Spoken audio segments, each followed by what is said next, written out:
L'après-match des Éperviers de Sorel-Tracy est une présentation d'Entretien Robert. Entretien Robert, le spécialiste dans la grande région de Sorel-Tracy. Un match clairement signé Maxime Clermont. Tous les détails de cette quatrième défaite des Éperviers dans 30 secondes.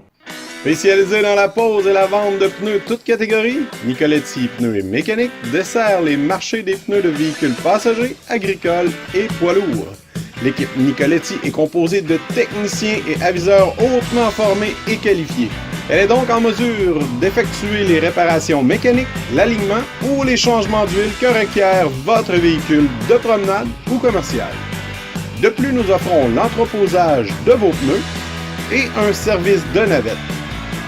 Nicoletti, 235 rue du Roi, Sorel-Tracy.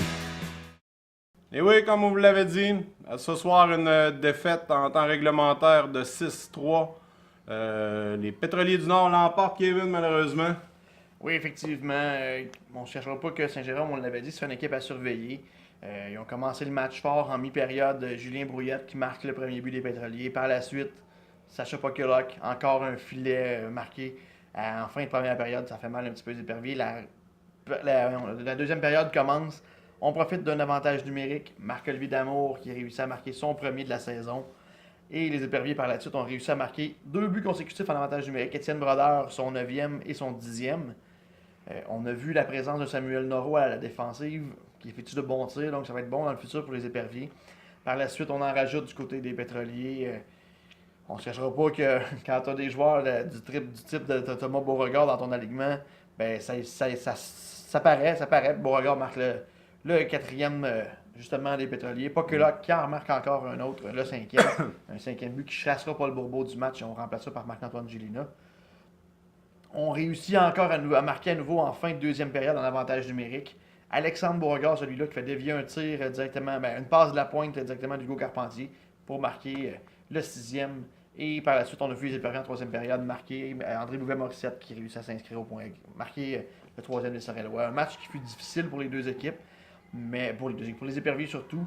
Mais on voit que les Pétroliers vont être une équipe à surveiller pour le reste de la saison. Là. Oui, puis on voit que les moves qu'ils ont fait dans les dernières heures ont porté fruit.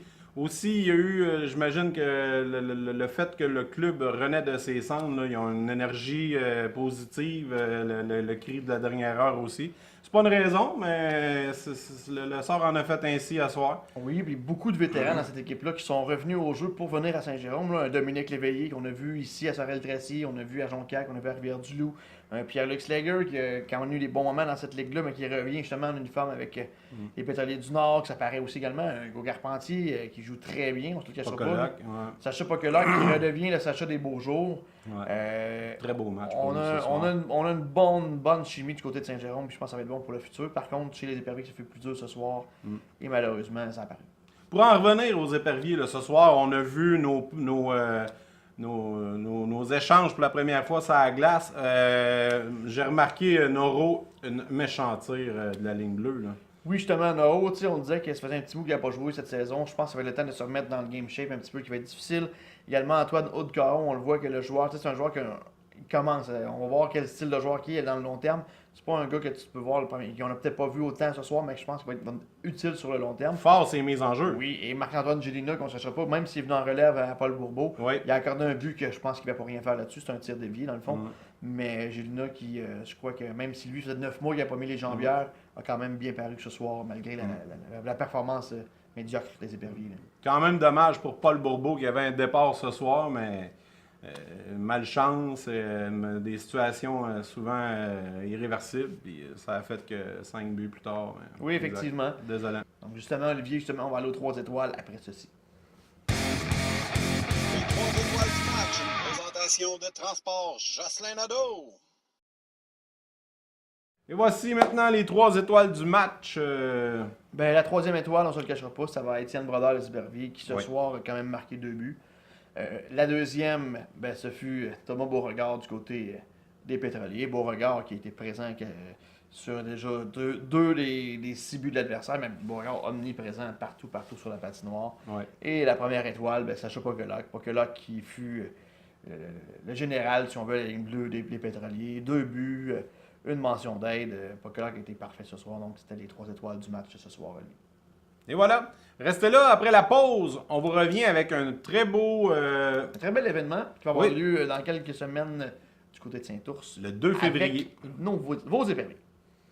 Après la pause.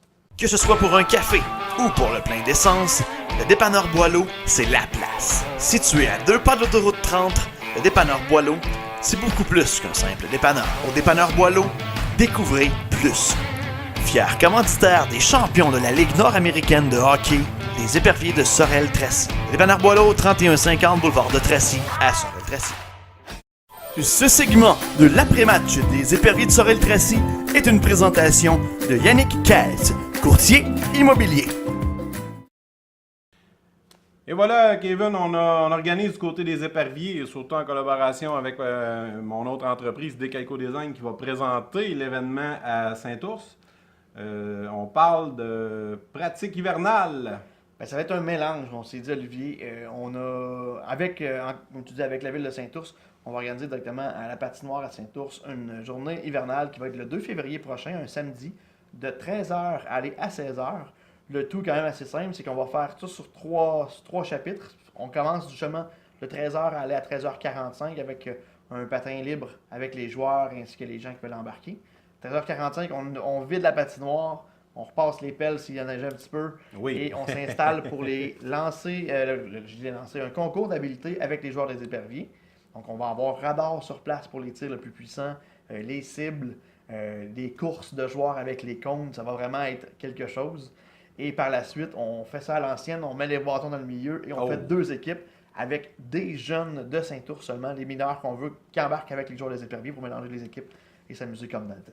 C'est en collaboration avec la ville de Saint-Ours, une idée géniale là, des loisirs et du conseil de Saint-Ours. Nous, on va être là avec Téléweb pour couvrir l'événement. On va faire une vidéo. Ça ne sera pas en direct, ça va être en rediffusion, mais le 2 février, il reste... s'il y a pluie ou non, si la température, parce que c'est une patinoire extérieure, on a un plan B, je pense, Kevin. Bien, on est en train d'élucider le plan B, justement. On va revenir au courant là-dessus des détails éventuellement. On va s'arranger pour avoir une place qu'on aura une patinoire qui pourrait être couverte advenant qu'il y aurait plu ou quoi que ce soit. OK. Donc, on est en discussion avec... bon, ça ne te cachera pas, ça va être la ville de Saint-Robert s'il y a quoi que ce soit qui va être élu à ce moment-là avec la patinoire qui est couverte aussi. OK. Étant donné qu'on tombe dans le temps de Noël, ben moi, on va faire de la magie avec Télésino, comme dirait notre ami Pello. On va installer le sapin de Noël. Et voilà, joyeux Noël d'avance. Et on se revoit pour notre prochain match vendredi prochain. Vendredi soir prochain, ici même, à Sorel-Tracy. On reçoit Jonquière? Il y a eu quelques petits changements à l'horaire. Mais Oui, à cause de la nouvelle horaire. OK. Donc, ben- on vous tient au courant. À mon avis, je crois que c'est Tetford Mine qu'on recevait. Ah, OK. Bon, mais bonne semaine, puis on se revoit la semaine prochaine. Bye!